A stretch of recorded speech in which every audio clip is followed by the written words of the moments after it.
So we're going to hear from the day's first strategic now, and that is Nestle's Beverage Division, where we have the president, John Carmichael, joining us to talk about Nestle's approach to beverage. Please welcome him.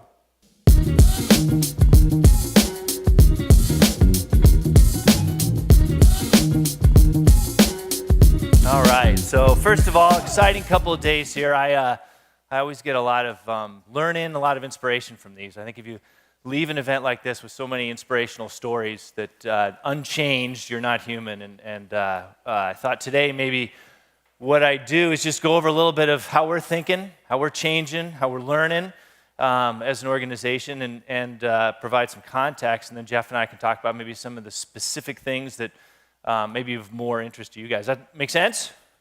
All right, okay. So I'm going to jump in and talk a little bit of how we think about the category, because it might be a little different than you think. We, from the outside, might look like a very, very complicated company. That's because we don't necessarily think of beverages as a category. We think of it as a format, right? It's a way to deliver benefits. It's a way to interact with your consumer. It's one of the best ways, by the way, because of the things that beverages can carry, whether it be refreshment or functional ingredients, et cetera, et cetera.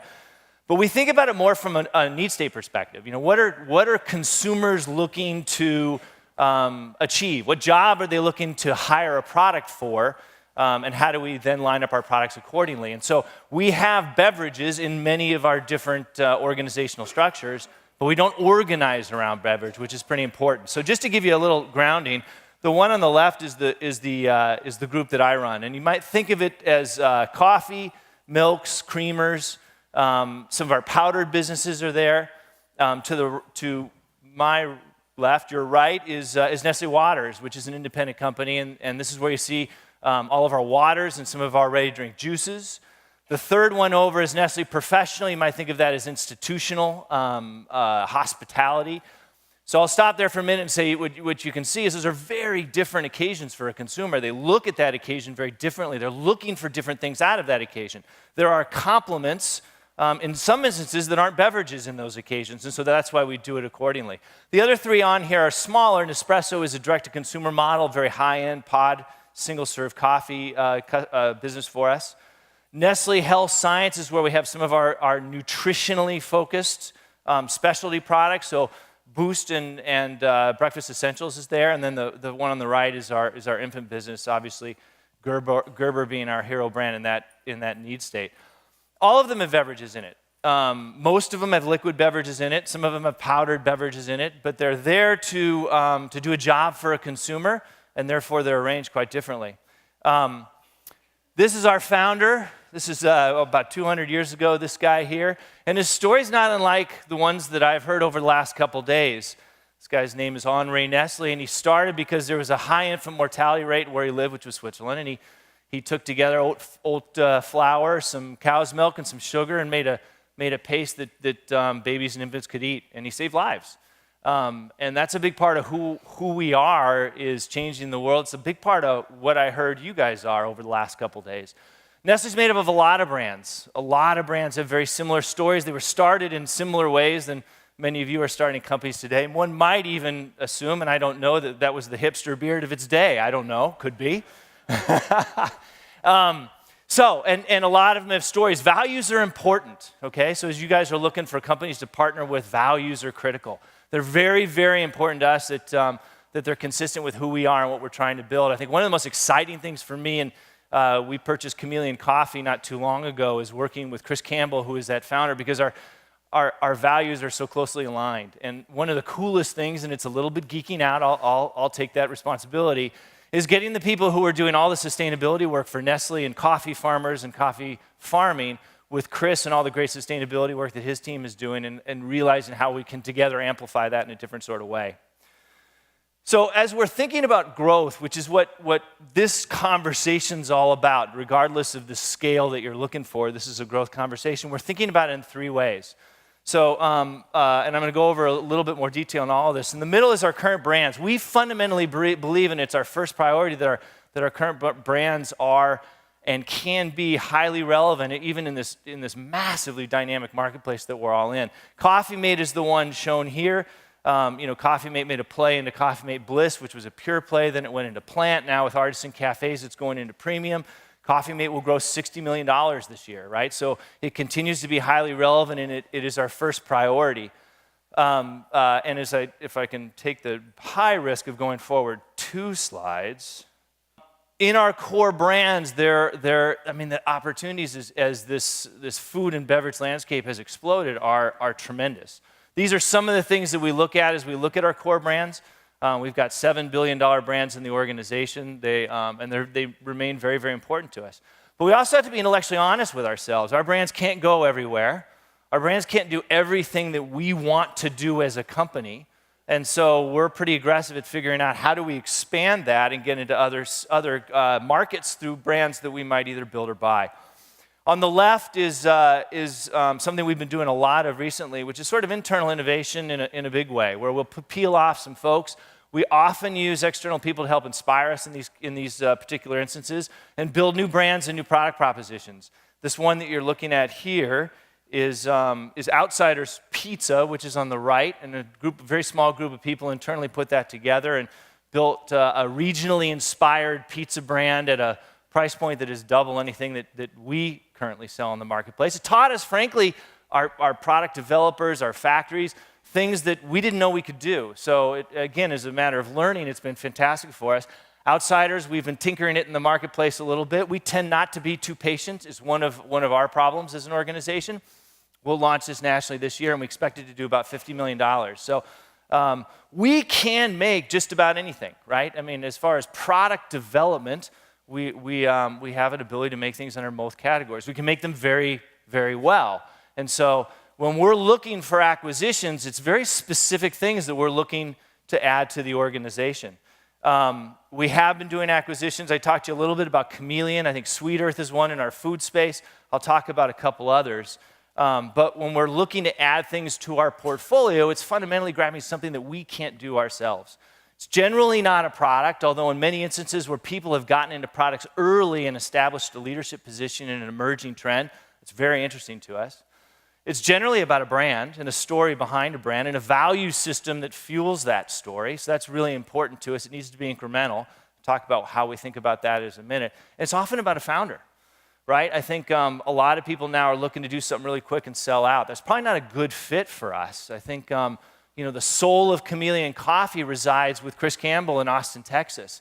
And that is an important part of the sweet spot of what we want to maintain. And Chris and I, frankly, have a blast working together, figuring out how do you use the machine of Nestle to superfuel that, while at the same time maintaining the soul of what Chameleon is, because that's what we bought, right? That's what's really important to us. And therefore, Chris is such an important part of what we're doing. And I think if Chris were up here, what he'd tell you is he's learning a lot too, and he's having fun in areas that he might not have anticipated he would have back then when he sold to us. So when we think about acquisitions, what's really important to us, and maybe not so in other strategics, and I'll let you decide as you look at sort of the activities we're all doing in the marketplace, is portfolio management. We're buying something special. We're buying something that has a story, has a value system, has a place in its respective categories. We don't want to screw it up when we get it. In order to do that, we have to have the discipline to have the portfolio structure in place so we know where we want to hunt, where we need and want to go get a brand to fill in an opportunity for us. So this is just a simple one I've put on top, talk about how we've talked about some of the more recent coffee acquisitions that we've made. But fundamentally, I'll go back to what I said at the very beginning, which is we have a very disciplined approach based upon usages and need states and consumers, right? It's a grid on how we look at beverages in this particular case, and where we think the biggest opportunities are for growth, where we see consumers that are willing to pay for benefits that we feel create a better product in the marketplace, and where we feel we can add to our value structure as a company. Then we go after that, and we start talking to customers that might fill that gap. If we do it well, then they continue to thrive doing exactly what we've done all along the way. And that's really important to us. If we don't do it well, they need to be changed. They need to be moved. They need to be juxtapositioned to a brand that we already have in the category. And that, by definition, makes the acquisition flawed from the very get-go. And so that is how we think about it. On the coffee business, and I'll wrap up with this, and Jeff and I can have a little discussion, is where we've been focused most recently. And again, I don't necessarily think of that as a liquid powder discussion. We're talking coffee shops, we're talking ready to drink, we're talking powders, and we're talking very different types of brands because we're piecing together a kaleidoscope of a portfolio that we think is going to be successful in the marketplace. So Blue Bottle and Chameleon, we both purchased last fall. Very different personalities, very different value systems, very strong value systems, one born in shops, another born in Cold-Brew. Starbucks comes with, the part of Starbucks that we will be doing is more about roast and ground and single-serve pod coffee. More in the premium segment of the market, gives us an awful lot of scale as an organization, which is important to compete in the categories that we do. And then we took a minority position in Freshly, which is a direct-to-consumer play. So again, I said brands are really important to that. Generally not products, although if somebody's taken a position early in a marketplace, that's pretty interesting to us. A founder and a story and a value system is important. Capabilities too. What Freshly brings to us is just an extraordinary capability to do online direct-to-consumer marketing and learn consumers' needs and wants in a way that they can continually evolve and deliver those. So that's been a great addition to sort of our ecosystem as well. And so that is who we are and how we're thinking about things in a very broad-brushed approach. I don't know, Jeff, if you want to come on up to the living room, we can have a discussion. I feel like I'm moving from the kitchen over to the living room. Can I get you anything over here before we sit? I could use a little Gatorade at this point, but... That was tough, huh? Do you think that was an intentional shot, or do you think he did that by accident?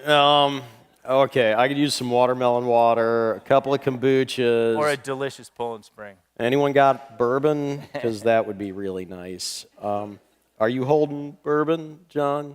Am I what? Are you holding bourbon? Holding bourbon? Yeah. To drink or to buy? Yeah, to drink. Not right now. Damn it.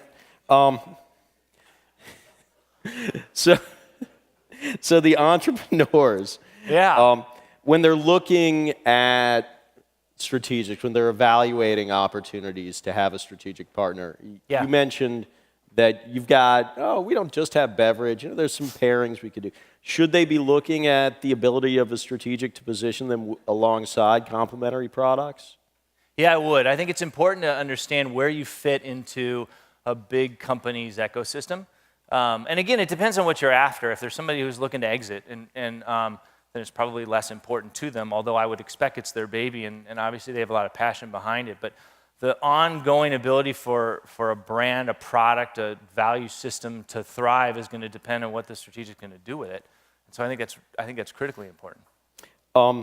There's tons of competition in coffee right now. I've heard about that. Yeah, I imagine.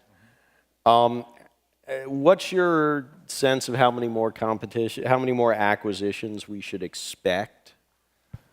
So a couple thoughts. One, I would say competition is great, right? The more companies, and somebody brought it up earlier today, the more advertising, the more interest that people bring into a category, the bigger and more interesting the category gets. Coffee is maybe the poster child of that. You think about a morning at-home cup of 20 years ago, moving into coffee shops, premiumization, all kinds of different indulgent drinks, and now afternoon occasions, right, which is brand new. And what's right beyond that is functional coffees, right, that bring more to life than just an enlivening need state.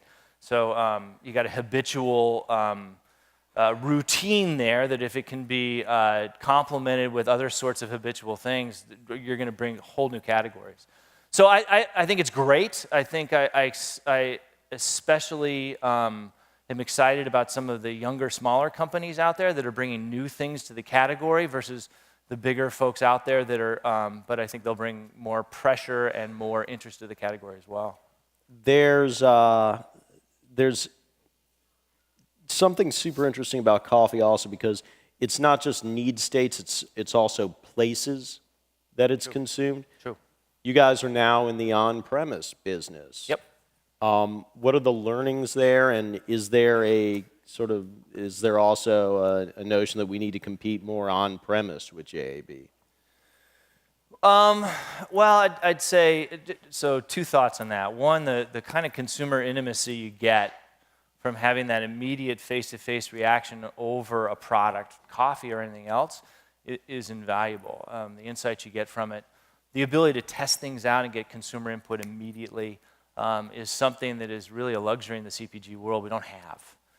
So I think that part of it is fantastic. And I think also, and this isn't per se coffee specific, but I think you see a lot of great brands and authenticity built in-shop environments that then transfer over to CPG environments versus, maybe 5 more years ago where most things were born in CPG. So I think it's an important place to compete, yeah. Should we, again, expect you to be competing more in on-premise environments in the future? Will there be more of a M&A push that way? I think it's something that we consider. I think we're real happy with Blue Bottle. I think they're a fantastic operator, a great brand, and a stupendous cup of coffee. But I'd say we're always looking at that, not just in coffee, but in any of the categories that are in, we're always looking at that. Sure. I mean, it's not like, people don't eat food in restaurants either. Exactly. Let's shift gears to how you scout. From a revenue perspective, what puts a brand on your radar? The hardest part for a company like ours is to be really patient in an emerging category, right? That's where the category itself is small. The interesting thing about Chameleon is, they were early in on Cold-Brew when Cold-Brew was still an early trend, and it wasn't clear whether it was going to take off. And so the $0 to $20 million range, I think, there's a lot of experimentation, a lot of effort and perspiration, as you all know, that goes into that particular period of time. I'd say that's probably the stage that we start getting interested, is right about then. Proof of concept exists, proof of category exists. We had a great question from the audience. When are you guys going to get into a THC-infused coffee? We'll see. You're like, right after this interview. We'll see. I think there's a lot of emerging trends where we're looking at really closely. Which ones of them we choose to move in and how we move in, it all depends. I think it's one of the reasons that you go into M&A. There's some brands that you can't do cutting-edge things with, and there's some brands you can. Now, speaking of brands that you're going to be doing stuff with, the buyout of Starbucks Roasted and Ground, what should we think about that with regard to other kind of dry beverage types? I mean, do you see that as a growth opportunity both for Nestle? Well, obviously. Yeah, placed a pretty big bet there. Yeah. Should that also be something that the people in the audience are thinking about? Yeah, I think it's an interesting time. Categories or product formats lose relevance because depending on how society is changing, they fit in less. I mean, it's just as simple as that. And I think in some instances, let's take powders in general, there's some categories where it's lost relevance, generally speaking, because either super premium or convenience has become more important in those categories, and mixing a powder is no longer convenient, ready to drink is. So, but if you look in the nutrition category, you see powders are maybe the prevalent way that people are, prevalent carrier of a lot of different nutritional benefits. So that's one area where I'd say watch it closely. One of our fastest growing brands right now, believe it or not, is Nescafé instant coffee. Here in the US, is growing at 3, almost 4% at the particular time. What's driving that? I think a lot of that is driven by Hispanic consumers. I think that's a large part of it, but I think it's also a very convenient format. The penetration tends to be younger right now, where that age cohort has gotten older and older over time. But I think the thing you keep your eye on is e-commerce. E-commerce is going to blow up CPG in a way that's hard to define right now. But how expensive it is to get to consumers, how easy it is to ship, how easy and relevant it is from a customization perspective is going to become more important again. And I think you're going to see that some formats that have gone dormant are going to reawaken. Are you looking for brands that have facility with e-com to bring that capacity and that thinking to you, or is the company itself kind of retrofitting for the e-com shift? Both. I think that the Freshly thing for us has been fascinating and just a kick from a fun perspective for the organization to learn and to find someone who's born in that universe. They fundamentally think so much differently than we do. At the same time, we've got to get there across the whole enterprise, and so we've got to approach it from both angles. In terms of the organization, you brought in Blue Bottle, you brought in Chameleon. What's your approach to is it an incubation approach, or is it more of a connecting, a sort of organ transplant approach? Wow, that sounds bloody. I would say so we're trying lots of different approaches. So it's our opinion that there's been more examples of failed acquisitions than successful ones when you talk small, born pure, and health. And so we're approaching it very carefully. So maybe I'll break that down a little bit. So Chameleon is still in Austin. We intend it to stay in Austin. It's still run by Chris Campbell. And so Chris and I talk every week, and it's more about how can we help? How can we put gas in your tank, but it's your tank? And I'd say we've made some mistakes on both sides, but generally speaking, I think we've done pretty well together, and we're just starting to get humming. Blue Bottle, we only took a stake in Blue Bottle, right? So we were managing them through a board, and that group. But it's a very similar thing to do. They have full access to all of our capabilities and have been aggressive in that vein. But we're trying to keep them completely independent as well. Starbucks will be an independent organization, run out of Seattle. They're in the same building as the Starbucks parent. We feel it's critically important they stay tied because that business model has been about launch it in shops and bring it to CPG. We don't want to disrupt that at all. So right now, I would say it's very much about leave them alone and see how we can put fuel in their tank. And every single one of them have had different strengths and weaknesses. So I'd say we've engaged with each one completely differently. One of the world's largest food companies.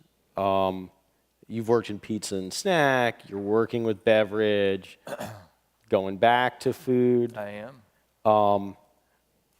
How's the big food animal evolving in the world right now? Well, I'd say hopefully what I've said so far today maybe sheds some light on that. I think we've been learning for 150 years, and I don't think that learning curve is flattening. I think it is getting steeper as consumers are getting more access, more transparency, taking control of their diets and nutrition in a way that they haven't historically. It's a pretty exciting time, but it means that if we don't disrupt ourselves, somebody else will.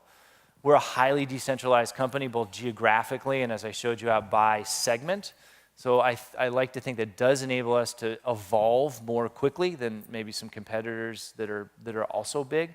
But we're in the disruption business. Is there something about a big organization that makes it fight that disruption internally, though?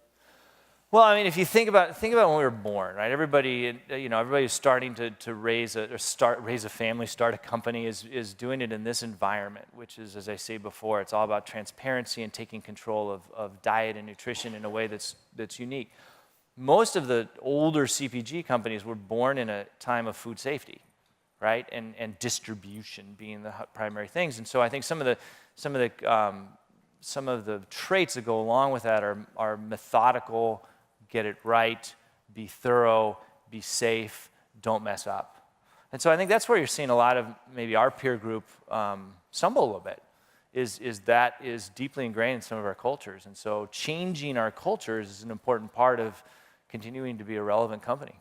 On the other hand, it's not too bad to keep food safety and consistency in Never want to walk away from that. That is mission critical for us. It always has been, it always will be. All right. Well, mission critical for us is lunch. Yeah. John, thank you very much. Really appreciate it. Thank you much. Thanks so much, Steve.